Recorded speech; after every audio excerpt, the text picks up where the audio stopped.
जैव विविधता, यौन संरक्षण, ये चैप्टर चल रहा है। अब इसमें आगे की बात आज हम आपको सिखाएंगे। हमने बताया था जैव विविधता जो होता है, इसको अगर वर्गीकरण किया जाता है तो मुख्यतः तीन भाग होना चाहिए। एक को बांटा जाता है अनुवांशिक विविधता, एक अनुवांशिक विविधता कहा जाता है, दूसरा जो है इसे कहा जाता है जातीय विविधता,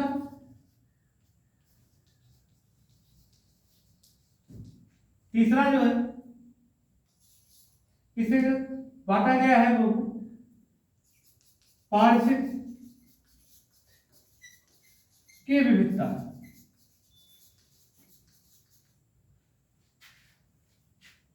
इसके पहले की वीडियो में आपको बताया थे अनुवांशिक विविधता क्या होता है।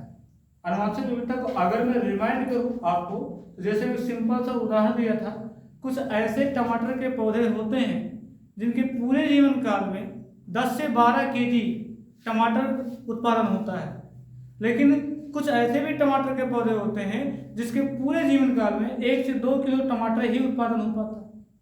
अब ये खूबी उनके जेनेटिक में है, जीन में है, ये उनके अनुवांशिक गुण में नहीं थे कि वह एक टमाटर का पौधा अपने पूरे जीवन काल में 2 केजी टमाटर उत्पादन करेगा और दूसरा वाला अपने पूरे जीवन काल में 10 से 12 किलो टमाटर उत्पादन करेगा। ये अनुवांशिक विविधता बता रहा है। आपको हम बताए थे, उस दिन बताया है हमको पिछले वीडियो में, ये भी बताया रहा होगा कि जो हमारे देश में आम की जो जातियां हैं 1000 से ज्यादा है। अब उसमें अलग अलग खूबी होगा, कुछ आम छोटे साइज के होते हैं, कुछ बड़े साइज के होते हैं। इस प्रकार का जो वेरिएशन होता है, इस प्रकार की जो विविधता होता है, उसे कहा जाता है अनुवांशिक विविधता कहा जाता है। आज हम बात करेंगे बाबू जातीय विविधता, यानी स्पीशीज वेरिएशन। ये कैसा वेरिएशन होता है बाबू?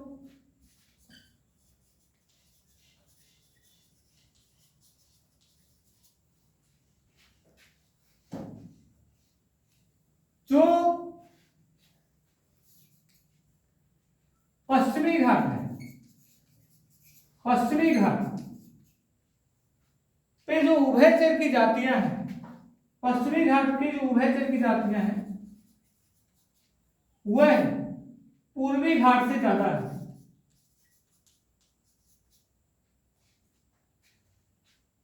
पश्चिमी घाट पे जो उभयचर की जातियां हैं बाबू, वो पूर्वी घाट से ज्यादा पाई जाती है।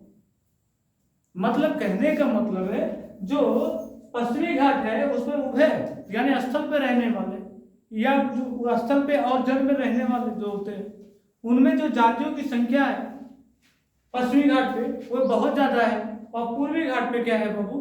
कम। पूर्वी घाट पे कम। अच्छा, ये एक प्रकार का जातीय विविधता हुआ बाबू, पश्चिमी और पूर्वी घाट में वेरिएशन बता रहा है। दूसरा एक है बाबू पारिस्थितिक विविधता। कह रहा है कि जैसे हमारे देश में, भारत जैसे देश में जो यहाँ का रेगिस्तान है, जो वर्षावन है, यहाँ पे जो जैव विविधता पाई जाती है बाबू, उससे बहुत कम जैव विविधता पाई जाती है नॉर्वे जैसे देशों में।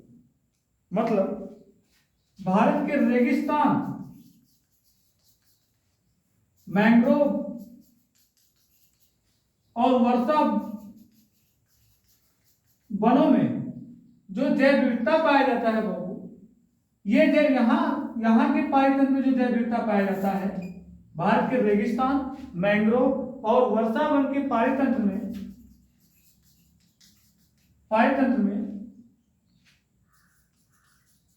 जैव विविधता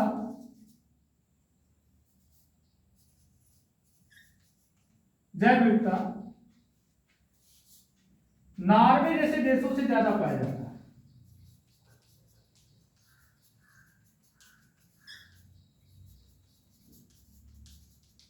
यानी कहने का मतलब है भारत के रेगिस्तान, मैंग्रोव और वर्षा वन का जो पारितंत्र है, इस स्थान के पारितंत्र में जो जैव विविधता है, जीव की वैरायटी है, उसकी संख्या बाबू नॉर्वे जैसे देशों से बहुत ज्यादा है।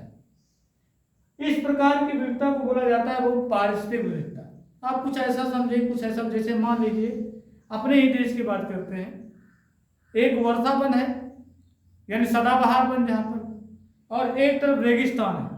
तो रेगिस्तान पे जीव जंतु और पौधों की जातियां बहुत कम पाई जाती है, जबकि जो सदाबहार वन है, वहां पे जीव जंतु और पेड़ पौधों की संख्या बहुत ज्यादा पाई जाती है। नहीं पाई जाएगी? पाई जाएगी। या कुछ और ऐसा समझे, कुछ और अच्छे से समझे, यानी कहने का मतलब है कि रेगिस्तान का जो पारितंत्र है, रेगिस्तान के पारितंत्र जो जीवों की वैरायटी है, पेड़ पौधे जीव जंतुओं की वैरायटी है, उससे कई गुना ज्यादा वैरायटी जो मैदानी क्षेत्रों पे जो वन पाए जाते हैं बाबू, उसके अंदर पाया जाता है। उसके अंदर के पारितंत्र में ये विविधता पाया जाता है। इस प्रकार की विविधता को क्या बोला जाता है बाबू? पारिस्थितिक विविधता या इकोलॉजी डाइवर्सिटी का भी कहा जाता है। इकोलॉजिकल डाइवर्सिटी भी इसे कहा जाता है।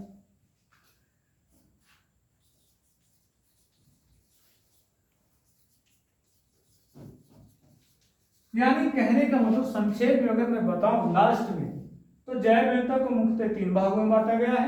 एक अनुवांशिक विविधता, दूसरा जातीय विविधता और तीसरा पारिस्थितिक विविधता।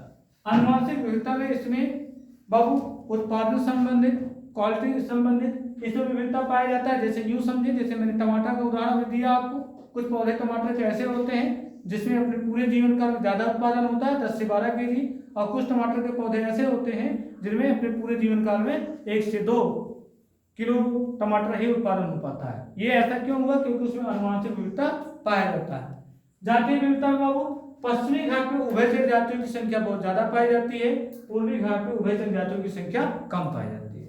अच्छा, पारिस्थितिक विविधता, भारत के रेगिस्तान, मैंग्रोव और वर्षा वन का जो पारितंत्र है, वहां पर जो उस पारितंत्र में जैव विविधता बहुत ज्यादा पाया जाता है, जबकि नॉर्वे जैसे जो देश होते हैं, वहां के जो वर्षा वन और रेगिस्तान होते हैं, उसके पारितंत्र में जैव विविधता बहुत कम पाई जाती है इसकी तुलना में।